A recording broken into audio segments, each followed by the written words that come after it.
Salut à tous, on se retrouve pour l'épisode 1260 du Zap Image. On commence aujourd'hui en ce 7 septembre avec l'anniversaire de l'un des meilleurs défenseurs droits actuellement de la planète. On peut le mettre dans le top 3. C'est Alexander Arnold, le défenseur droit de l'équipe de Liverpool qui fête aujourd'hui ses 22 ans seulement. Il est très bon, il a déjà gagné la Ligue des Champions, la Première Ligue avec son club formateur des Reds. Bon anniversaire à lui. Ensuite on ouvre la page transfert, donc la fin du mercato c'était lundi soir à minuit, mais souvent les jours suivants il y a toujours quelques transferts qui se font. Voilà, des papiers qui ont été signés de dernière minute. Donc on commence tout d'abord avec Mario Götze qui était actuellement libre de tout contrat. Donc c'est officiel, il signe jusqu'en juin 2022 du côté du PSV Eindhoven aux Pays-Bas. Donc il quitte l'équipe de Dortmund où il a très peu joué la saison dernière, direction la Hollande pour lui. Cette fois-ci c'est João Mario et c'est officiel, Inter Milan est prêté au Sporting Portugal jusqu'à la fin de la saison. Donc lui, on entendait les rumeurs côté Paris Saint-Germain dans les dernières heures du mercato. Donc du coup c'est Danilo Pereira qui est arrivé du côté du PSG et lui du coup file du côté du Sporting.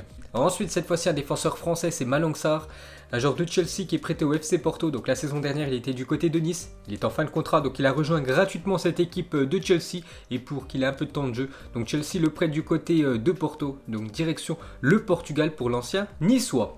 Ensuite on va parler de Felipe Anderson, est transféré à West Ham en 2018 contre 38 millions d'euros. Felipe Anderson quitte les Hammers, donc l'équipe de West Ham, après une décevante saison 2019-2020. Donc l'international brésilien de 27 ans est prêté une saison à l'équipe de Porto. Ensuite officiel, le néerlandais Klaassen, 27 ans, Werder de Brême est de retour à l'Ajax. Transfert estimé à 11 millions d'euros plus 3 millions d'euros de bonus. Donc il retourne dans son ancien club aux Pays-Bas, ce joueur néerlandais. Ensuite un autre transfert officiel, c'est le fils de Zinedine Zidane. Donc c'est Lucas Zidane, 22 ans, qui s'engage libre avec le Rayo Vallecano. Donc lui et le Real Madrid, c'est fini. Il était libre de s'engager où il veut. Donc direction le Rayo Vallecano en deuxième division espagnole pour lui. Ensuite, cette fois-ci, c'est le gardien suédois Robin Olsen AS Roma qui est prêté à Everton jusqu'à la fin de la saison. Donc il va être en concurrence avec Pickford. Ensuite, cette fois-ci, c'est Naples qui prête 2 saisons Amin Younes, 27 ans, à l'équipe de Francfort en Allemagne. On peut voir le numéro de Jean-Claire Todibo du côté du Benfica. Hier, j'avais dit qu'il était prêté par l'équipe du Barça pour une saison du côté du Benfica avec une option d'achat de 20 millions d'euros. Donc du coup, ça sera le numéro 18 pour le défenseur français. On peut voir l'ancien défenseur marseillais Karim Rekik. Donc c'est officiel, il quitte le Hertha Berlin et signe du côté du FC Séville, l'équipe qui a gagné la dernière Europa League. Donc bonne chance à lui en Liga.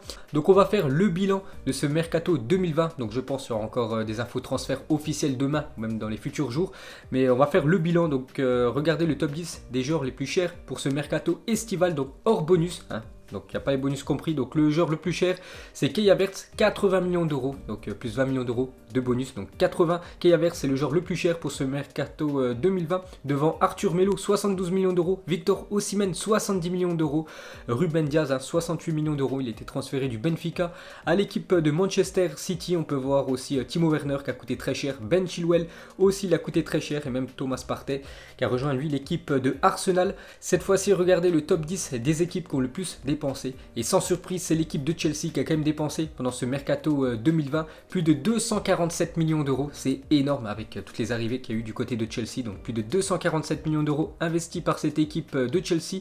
Donc en deuxième position, l'équipe de Manchester City, 156 millions d'euros. Donc Chelsea quasiment 100 millions d'euros de plus investis que l'équipe de City en deuxième position. Le Barça, troisième position. La Juve, quatrième. Leeds United promu quand même en cinquième position. Le Benfica qui a aussi très bien recruté pour plus de 98 millions d'euros. On peut voir le reste de ce top 10. On voit aucune équipe française. La première équipe française, c'est l'équipe de Rennes avec 72 millions d'euros investis pendant ce mercato 2020. Et cette fois-ci, on va regarder sur les 5 grosses ligues européennes. Donc le bilan, donc en Liga, il y a eu un plus 82 millions d'euros parce que les dépenses 412 millions d'euros, les gains, donc les joueurs vendus 494 millions d'euros, donc ils ont gagné de l'argent. Voilà les clubs espagnols, la même chose en Allemagne. En Serie A, c'est une perte de 71 millions d'euros, donc en gros les clubs italiens ont plus dépensé qu'acheté pendant ce mercato 2020. La même chose en France, donc les clubs français ont dépensé plus de 449 millions d'euros pour recruter pendant ce mercato 2020 et ils ont vendu pour 380 millions d'euros, donc moins 69 millions d'euros. Et regardez la première ligue, c'est incroyable, c'est même pas en millions, c'est en milliards, plus de 1 milliard 388 millions d'euros d'euros dépensés par les clubs anglais. Ils ont vendu pour 451 millions d'euros, ce qui fait moins 937 millions d'euros pour les clubs de première ligue. On sait que les clubs anglais ont beaucoup d'argent, surtout grâce aux droits télé qui sont énormes en Angleterre. Donc ils ont encore beaucoup investi, ces équipes anglaises, plus de 1 milliard 300 millions d'euros investis sur ce mercato 2020. Ensuite, jetez un coup d'œil aux affiches de la journée. Il y a des très belles affiches ce soir. Donc c'est des matchs amicaux. Donc par exemple, l'Allemagne jouera contre la Turquie, les Pays-Bas joueront ce soir contre le Mexique, le Portugal jouera contre l'Espagne, un très beau match à 20h45 et l'équipe de France, qu'on va parler juste après, reçoit l'équipe d'Ukraine, donc c'est au Stade de France. Il y aura 1000 spectateurs du côté du Stade de France, donc ça sera à 21h10 ce soir, ce France-Ukraine, match amical. Donc on peut voir normalement les compos probables pour cette rencontre. Donc côté français, ça devrait être comme d'habitude un 3-5-2, il a déjà fait ça Deschamps lors des 2 derniers matchs de l'équipe de France. Donc normalement Mandanda ce soir titulaire avec Kimpembe, l'anglais ou Upamecano, les 3 dans l'axe. Lucas Hernandez côté gauche, Pavard côté droit, Kanté, Pogba, le retour de Pogba qui était forfait lors du dernier rassemblement, Griezmann en 10, Giroud et Kylian Mbappé en attaque. Et côté Ukraine, donc il y a pas mal de joueurs quand même qui sont forfaits ce soir. Il y a quand même 8 joueurs normalement qui sont titulaires dans cette équipe d'Ukraine qui sont pas là. Donc les 3 gardiens, normalement les 3 premiers gardiens de l'Ukraine ne sont pas là parce qu'ils sont tous testés positifs au coronavirus. Donc du coup ce soir ça sera le 4e gardien de l'Ukraine qui sera normalement titulaire ce soir pour ce match. Il y a pas mal de joueurs cadres normalement de l'Ukraine qui sont absents. Donc l'équipe est quand même pas mal décimée côté ukrainien. Ensuite, on revient avec les Bleus et on va parler de Giroud qui connaîtra ce soir sa 100e sélection en équipe de France. Donc hier soir, Didier Deschamps a confirmé sa présence, donc qu'il allait être titulaire ce soir contre l'Ukraine. Donc 100e match avec l'équipe de France ce soir pour Olivier Giroud. Beaucoup critiqué, mais quand même performant. Donc il est actuellement 99 matchs, 40 buts avec l'équipe de France. Donc il a fait quelques déclarations, Giroud, en conférence de presse, lui aussi hier. Il a dit bien sûr que mon objectif est d'égaler le total de buts de Michel Platini, qui a 41, donc un but de plus.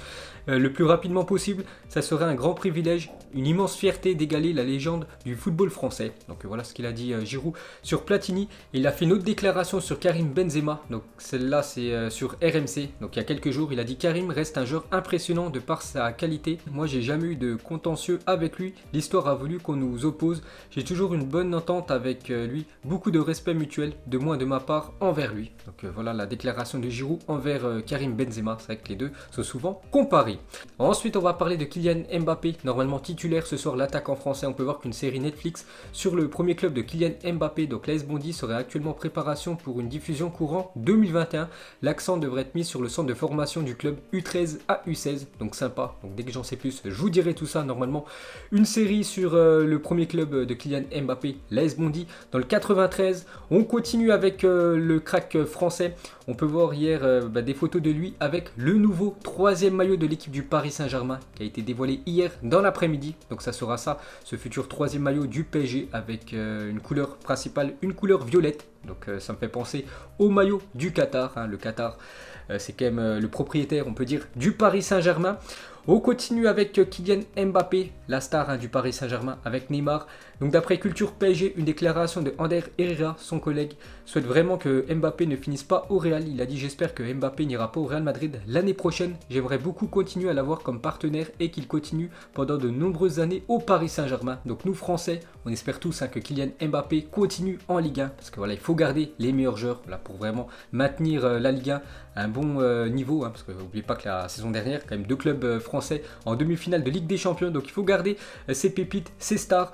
Et c'est vrai que le Real Madrid, c'est l'une des meilleures équipes, peut-être la meilleure équipe de l'histoire du football, veut Kylian Mbappé. C'est l'objectif quand même du club pour cet été prochain, cet été 2021. Donc Mbappé, le joli coup du Real Madrid. Donc n'oubliez pas que Mbappé n'a toujours pas prolongé avec l'équipe du Paris Saint-Germain. Donc il est en fin de contrat en 2022. Et pour l'instant, voilà, le PSG n'arrive pas à prolonger Kylian Mbappé. Donc après le mercato, donc c'est la fin. Prochain objectif pour le Paris Saint-Germain, c'est les prolongations. Donc Bernat, lui, la fin de son contrat c'est en 2021. La même chose pour Di Maria, la même chose pour Draxler. Donc c'est trop là. Bien sûr, si le PSG propose de prolonger le contrat, ils vont dire oui. Mais Mbappé et Neymar, la fin de leur contrat, c'est en 2022, ils étaient arrivés en 2017, ils avaient signé 5 ans. Donc voilà, surtout pour Kylian Mbappé, parce que le Real Madrid, S'il prolonge pas, voilà, le Real Madrid pourrait l'acheter l'année prochaine, peut-être aux alentours des 90 millions d'euros, peut-être 100 millions d'euros, bien sûr, s'il prolonge pas avec le PSG, parce que s'il a plus qu'une année de contrat, voilà, son prix va vraiment chuter. Donc pour le PSG, il faut absolument prolonger Kylian Mbappé, en espérant qu'il dure encore pas mal d'années du côté du PSG, le crack français, et la même chose pour Neymar. Donc attention à la menace Real Madrid hein, pour surtout Kylian Mbappé, parce que le Real Madrid a recruté aucun joueur pendant ce mercato 2020 pour vraiment se concentrer sur le mercato 2021 en essayant de s'attacher des énormes joueurs hein, comme Kylian Mbappé, Haaland ou même Camavinga. Ensuite, pour continuer avec l'équipe espagnole du Real Madrid, regardez la une aujourd'hui du journal Marca, on peut voir Luka Modric en une de ce journal. Sous contrat jusqu'en 2021, Modric, le Ballon d'Or 2018, serait prêt à baisser son salaire pour pouvoir prolonger et prendre sa retraite au Real Madrid. Donc la fin de son contrat, c'est en juin 2021. Donc il aimerait déjà terminer sa carrière au Real Madrid. Il pourrait même baisser son salaire, ça ne le dérange pas, pour finir sa carrière en Espagne. Ensuite, pour continuer avec cette une du journal Marca, on peut voir en haut ce soir l'énorme choc. Hein. L'Espagne qui joue du côté du Portugal en match amical. Cristiano Ronaldo contre Sergio Ramos. Peut-être ce soir on verra Adama Traoré, le joueur surpuissant de l'équipe de Wolverhampton, qui va découvrir pour la première fois l'équipe espagnole. Donc peut-être on le verra titulaire, accompagné de Ansu Fati, la pépite Blaugrana. Ensuite, une petite photo de Lionel Messi qui a bien atterri hier soir du côté de Buenos Aires en Argentine, parce que Lionel Messi est convoqué pour les 2 futurs matchs de l'Argentine, donc des matchs pour se qualifier pour la future Coupe du Monde. Donc ça sera vendredi soir contre l'Équateur en Argentine et après un déplacement quelques jours plus tard en Bolivie.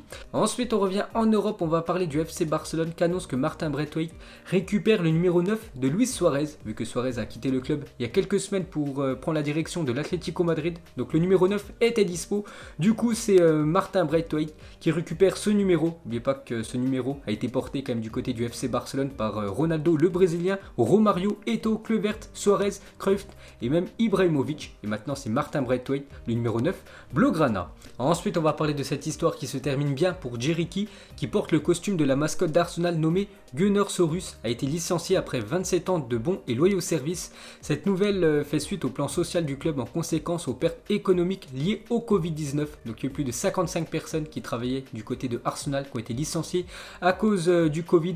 Voilà, ces derniers mois, il doit faire des économies à cette équipe de Arsenal. Donc la mascotte du club, après 27 ans de bons et loyaux services, a été licenciée il y a quelques semaines.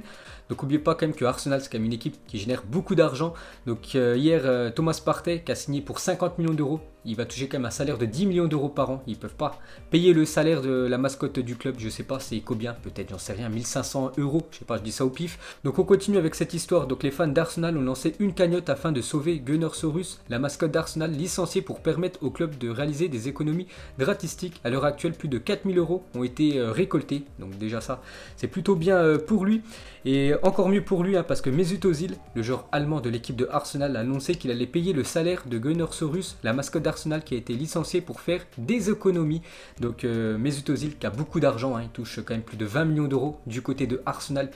Par semaine, c'est plus de 380 000 euros quand même que touche Mesut Özil. Donc il a fait une déclaration hier sur ses réseaux sociaux. J'étais tellement triste que notre mascotte ait été licenciée après 27 ans. Je propose donc à Arsenal de payer le salaire entier de notre grand dinosaure vert tant que je serai un joueur d'Arsenal. Comme ça, il pourra continuer son job qu'il aime tant. Donc vraiment très beau geste Mesut Özil de payer le salaire de la mascotte des Gunners. Ensuite, on revient sur le cas Thomas Partey qui a signé avant-hier du côté des Gunners. Donc l'Atlético Madrid est très remonté contre les méthodes d'Arsenal après avoir appris à 25 minutes de la fin du mercato que le club londonien allait lever la clause libératoire de Thomas Partey. Donc ils l'ont fait dans les dernières minutes, donc exactement à 23h35. Voilà, ils ont levé la clause de Thomas Partey. Donc après l'Atlético n'a pas eu le temps d'acheter un remplaçant au joueur ghanéen. Donc Diego Simon comptait sur son milieu et voulait l'associer à Lucas Torreira, lui qui a signé du côté de Madrid. Donc Diego Simon très remonté contre l'équipe de Arsenal.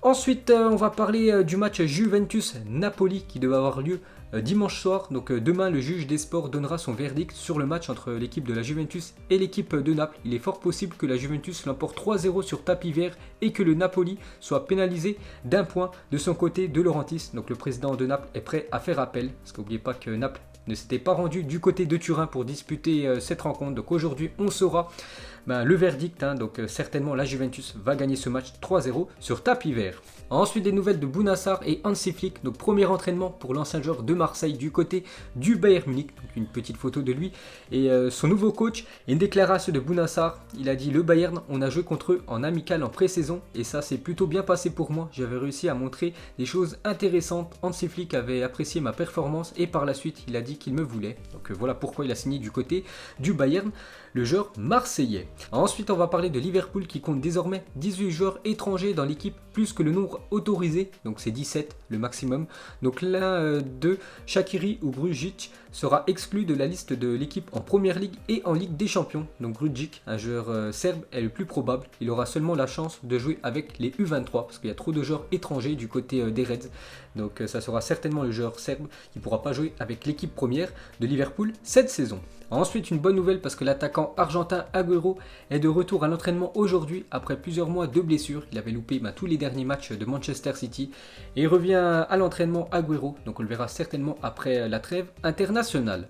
Ensuite, on va parler de l'OL qui a annoncé une perte de 36 millions d'euros sur la saison 2019-2020. En 2019, Lyon avait fait un bénéfice de plus de 8 millions d'euros, alors que cette saison, ils ont perdu plus de 36 millions d'euros à cause, bien sûr, déjà du Covid-19 et surtout du classement de Lyon qui a terminé, je crois, la 7e ou 8e position la saison dernière. Donc, aucune Coupe d'Europe, donc de l'argent en moins. Ensuite, on va parler de l'entraîneur d'Angers. Donc, il y a quelques jours, il y avait le Paris Saint-Germain qui jouait à domicile contre l'équipe de Angers. C'était vendredi dernier. Donc, le PSG s'est imposé 6-1. Et l'entraîneur de Angers en plein match a demandé à Neymar son maillot. Tu pourras me donner ton maillot à la fin. Donc Neymar lui a dit oui à la fin du match. Donc c'est gentil. Il lui a bien offert son maillot. Et donc Stéphane Moulin, à propos du maillot de Neymar, il a dit: je reconnais avoir été impatient. Il restait 3 minutes de jeu, mais cette démarche n'a eu aucun impact sur le résultat du match. Vu que je vous ai dit, le PSG s'est imposé 6-1. Je suis le père d'un petit garçon de 8 ans passionné de foot à qui j'avais promis le maillot de Neymar. Je regrette l'interprétation qui en a été faite, j'en tirerai les enseignements. Donc voilà la fin de cette histoire.